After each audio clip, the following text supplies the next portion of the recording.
When do we eat? Before we talk about the time, I just want to point out that just as women are obligated in all the mitzvot of Shabbat, women are also obligated in Su'udah Shlishit.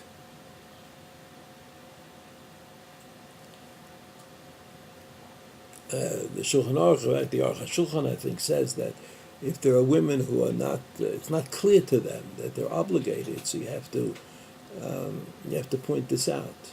I mean, today, of course, the women are so well educated in Torah matters. Surely most of the women know this on their own. So when do you eat Suda Shlishit? So for obvious reasons, the minhag is that we should daven Mincha before we eat Suda Shlishit, because Suda Shlishit is something that can go on in time. You know, eating is not something that people generally do in a moment, but they tend to get distracted. You know, I mean, of course, during the week sometimes you eat quickly because we have someplace to go, and it's not such a social event. But Suda Shlishit or the Sudot on Shabbat are, after all, interactive.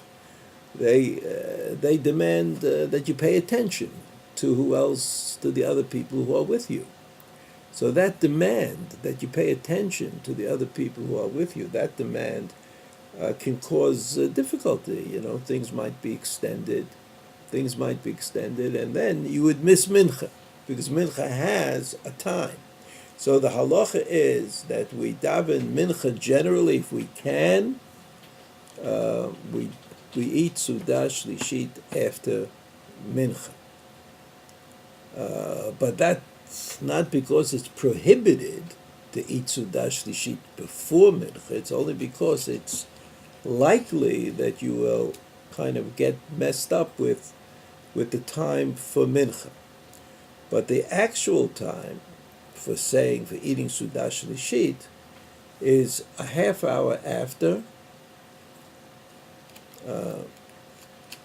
the midday. So the same time of Mincha. The first time that you're allowed to daven Mincha is the time that you could also eat Suda Shlishit. And it's possible, as long as you're sure that you'll be able to daven Mincha without any difficulty, you should be able to eat Suda Shlishit.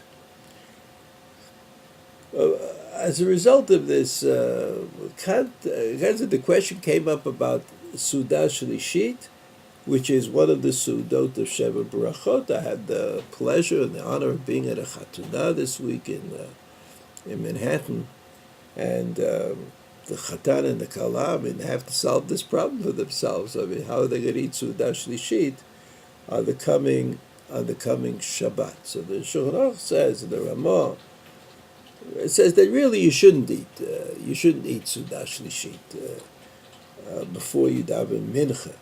Certainly not if you're talking about a Chatan B'Kala, because in the Chatan B'Kala, certainly the likelihood is that the meal will go on, and that problems with the Zman, with the time of Mincha, will be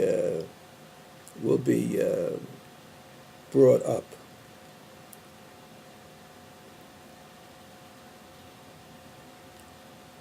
I mean, it could be that. I mean, it's not exactly. It's not a prohibition. It's not that you can't eat the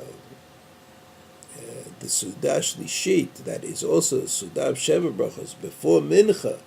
There's like something wrong with that. It's just that it's difficult to ensure that you'll be able to daven Mincha b'zman. But if you're absolutely certain that you'll be able to daven Mincha b'zman, and the Suda Shlishit is very limited, and there's only a million of people there who are all interested in davening Mincha, then probably the poskim would all agree that you can daven, you can eat the Suda Shlishit even before you daven.